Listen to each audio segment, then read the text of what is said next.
tugiye kuganira ijambo ry'Imana rero. Karibu umukozi w'Imana, watangira wibwira abagukurikiye ukatubwira n'ubutumwa bwiza wabazaniye. Amina. Murakoze cyane, namwe ndabashimiye kwa muduhaze kugira ngo tuze hano tube twabasha kuganira ku ijambo ry'Imana. Ntangiye basuhuza mu izina rya Yesu Kristo. Amahoro y'Imana bane namwe. Amazina ni yayandi rero muzaruguru ni Emagafiriti. Nkabacira Imana yo bakunze ko duhurira hano kugira ngo tuganire ku ijambo. Reka dutangire dusenga Imana rero ngo Imana yiyobora kino kiganiro. Uri Imana nziza, uri Imana ikiraho, uri Imana ishobora byose. Turagutumiye muri kino kiganiro kugira ngo natwe Data wa twese wo mu ijuru, icyubahiro cy'Umwana w'umuntu kigwa guhabonekewe n'Imana. Turagutumiye kugira ngo dushyigikire byose dusabye twizeye kandi twita kumuraba. Amen.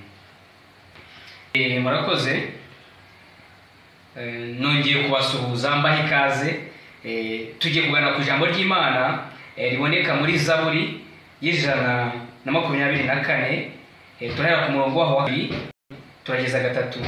Ijambo ry'Imana ntabwo turi butinde, riravuga riti iyaba Uwiteka atari we uri mu ruhande rwacu, ubwo abantu baduhagurukiraga baba baratumize bunguri tukiri bazima.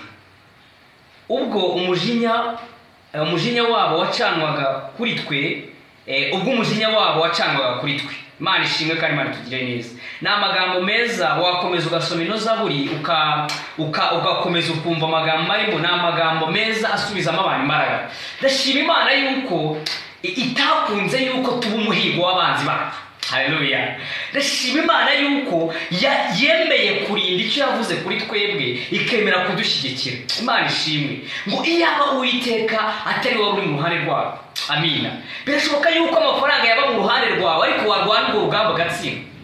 Imana ishimwe. Ariko uyu munsi wa none nongeye kukuzana rino jambo rikubwira ngo iyaba Uwiteka atari we uri mu ruhande rwawe. Iki kiganiro cyitwa ibyo kurya by'ubugingo. Imana ishimwe. Ndagira ngo mushishikarize kugira ngo wumve ko Uwiteka kuba ari mu ruhande rwawe nta cyagushobora, nta cyaguhungabanya, ahubwo ukomere ushikame, ahubwo wowe usenga Uwiteka, kuko Uwiteka iyo yageze mu buzima bwawe, iyo Uwiteka yageze mu bikorwa byawe, iyo Uwiteka yageze mu kazi kawe, ibyo byose birahinduka. Amina, haleluya. Iyo Uwiteka ari kumwe nawe nta kijya kikunanira.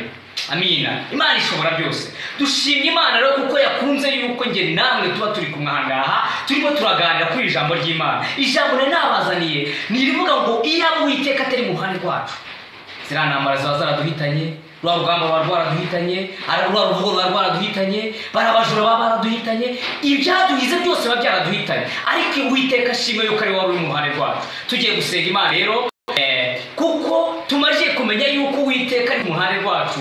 Imana ikomeze idushyigikire, agume mu ruhande rwacu, kuko turwaniye ntabwo twatsindwa. Uri Uwiteka uri Imana ishobora byose. Tugushimiye kuri ijambo waduhaye uyu munsi, tugushimiye gukora kwawe nk'Imana, tugushimiye abateze amatwi ndetse n'abakireba kuri yubi, abari impande enye zose z'igihugu n'abari hanze yacu. Tugushimiye yuko washimye yuko iki kiganiro kigira kure ndetse nabo kikabageraho, kuko Imana ishobora byose. Komeza kubashyigikira, ukomeze kubagira neza.